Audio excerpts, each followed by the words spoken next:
Hello बच्चों। आज मैं आप लोगों को क्लास 8th की जो आपके पास लेटेस्ट एडिशन की आर डी शर्मा की बुक है ना, उसमें हमने अपना चैप्टर नंबर 16 फैक्टराइजेशन स्टार्ट कर रखा है। तो एक्सरसाइज 16.4 हम कर रहे हैं, जिसमें हमने क्वेश्चन नंबर 18 तक कंप्लीट कर लिए थे। चलिए क्वेश्चन नंबर 19 करते हैं शुरुआत से। 19 टू 24 आज की क्लास में कर लेंगे, फिर ये एक्सरसाइज हमारी कंप्लीट हो जाएगी। आपको पता है कि पूरी एक्सरसाइज में सिर्फ फैक्टराइज ही करना है आपको, है ना। तो 19 क्वेश्चन में अगर आप देखो तो यहाँ आपको 3 टर्म्स दे रखी हैं। पहले आप क्या करो, x को अंदर इंटू करके ब्रैकेट ओपन कर लो। तो यहाँ पर आ जाएगा ए एक्स क्यूब प्लस का x और प्लस का a। अब मैंने यहाँ वही दो दो की पेयरिंग कर ली जैसे हमने ऊपर के क्वेश्चंस किए थे। तो यहाँ पर ए एक्स स्क्वायर कॉमन लिया, तो मेरे पास एक तो a बचा यहाँ और एक x बचा। दूसरे वाले पेयर से कुछ कॉमन नहीं आ रहा, 1 ले लिया कॉमन, तो x प्लस a अंदर बचा। मैंने आपको बताया था प्लस में आप इन टर्म्स को आगे पीछे इजिली लिख सकते हो।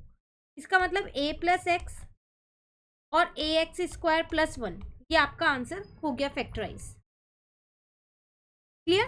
चलिए नेक्स्ट यहाँ पर अगर हम देखें तो यहाँ पर मैं a को पहले अंदर इंटू करती हूँ, ए स्क्वायर माइनस का 2ab माइनस का ac और प्लस का 2bc।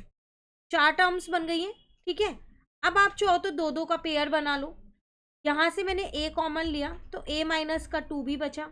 यहाँ से c कॉमन लिया तो a माइनस का 2b बचा। ये प्लस माइनस हो गया क्योंकि बाहर माइनस था इसलिए साइन चेंज हो गया। अब एक ब्रैकेट में a माइनस सी, एक ब्रैकेट में a माइनस 2b, यही आपका आंसर। क्लियर है। चलिए नेक्स्ट क्वेश्चन नंबर 21 है।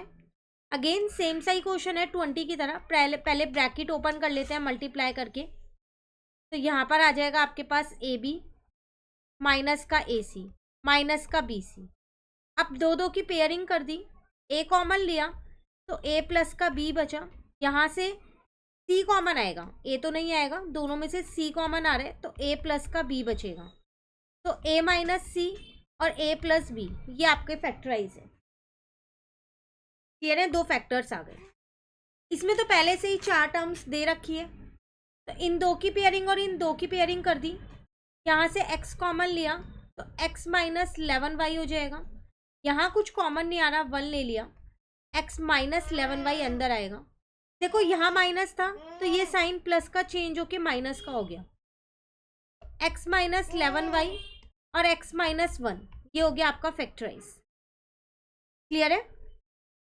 अब नेक्स्ट क्वेश्चन नंबर 23 है हमारे पास। यहाँ पर इसमें पहले से ही 4 टर्म्स दे रखी है, तो पेयरिंग कर ली हमने। यहाँ पर मैंने फर्स्ट वाले पेयर से b कॉमन लिया, नहीं a कॉमन आएगा फर्स्ट वाले में से, b नहीं आएगा, तो a बाहर लिया तो b माइनस 1 बचा।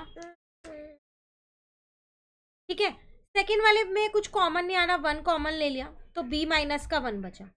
तो एक a माइनस 1 और एक b माइनस 1, यही आपका आंसर है। क्लियर है। चलिए नेक्स्ट अगेन मैंने यहाँ दो दो की पेयरिंग की, फर्स्ट वाले में से कुछ कॉमन नहीं आ रहा है, तो अगर आप देखो तो अगर आप पेयरिंग करोगे तो फिर सेम नहीं बन पाएगा, कुछ अलग ले लो। जैसे मैंने ये दोनों एक साथ ले लिए, एक्स स्क्वायर माइनस एक्स और y माइनस एक्स वाई एक साथ लिया है। यहाँ से मैंने x को कॉमन लिया तो x माइनस 1 बचा। यहाँ से y को कॉमन लिया तो 1 माइनस एक्स बचा। अब ये वही चीज़ आ गई, ब्रैकेट में सेम है पर साइन का फर्क है, तो हमने इसमें माइनस लेना सीखा था कॉमन, है ना। बाहर माइनस आ जाएगा और ये टर्म इंटरचेंज हो जाएंगी। तो x माइनस 1 और x माइनस वाई, ये आपका आंसर। क्लियर है। इसी के साथ ये पूरी 16.4 कंप्लीट हो गई। मिलते हैं नेक्स्ट क्लास में आगे की एक्सरसाइज के साथ। Thank you.